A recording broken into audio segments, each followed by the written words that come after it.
ఎక్కడికక్కడ రియలిస్టిక్ టైంలో మేమంతా కూడా ఎంత రెయిన్ఫాల్ పడుతుందో వారికి ఇన్ఫర్మేషన్ ఇచ్చాం.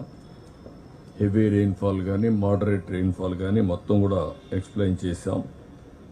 ఉత్తరాంధ్రలో ఎక్కువ వర్షాలు పడే పరిస్థితి ఉంది.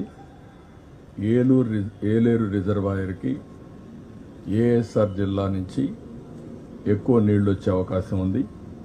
దానివల్ల కూడా ఏలేరుకు నీళ్లు వస్తే ఆ నీళ్లన్నీ కింది పోతే పిఠాపురం ప్రాంతంలో ముంపు గురయ్యే పరిస్థితి ఉంది.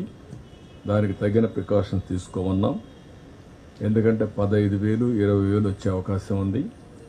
24 టీఎంసీ కెపాసిటీ ఏలేరు, ఇప్పటికే 21 మధ్యాహ్నాలకి నిండింది. కాబట్టి దీన్ని కూడా అన్ని జాగ్రత్తలు తీసుకుంటే తప్ప లేకపోతే సమస్యలు వస్తాయి.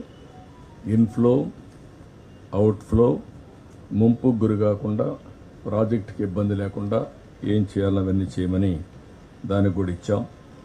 ఇంకొక పక్క రాష్ట్రం మొత్తం ఎక్కడ చెరువులకు కానీ కాలువలకు కానీ డ్రైన్స్కి కానీ గండ్లు పడకుండా కాపాడుకునే బాధ్యత కూడా ఉంది. ఇది కూడా మనం చేయాల్సిన అవసరం ఉంది.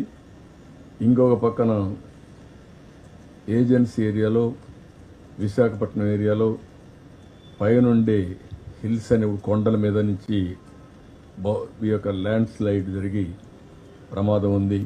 అది కూడా జాగ్రత్తలు తీసుకోమని చెప్పడం జరిగింది.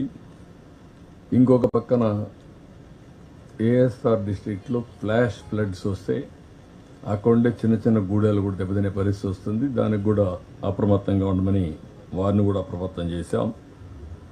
దీనికి కావాల్సిన వాటర్ కానీ ఫుడ్ గ్రెయిన్స్ కానీ అవసరమైతే ఫుడ్ ప్రిపరేషన్ కానీ మెడికల్ క్యాంపులు కానీ ఇవన్నీ ఎక్కడికక్కడ జాగ్రత్తగా ఉండమని అందరినీ అలర్ట్ చేశాం.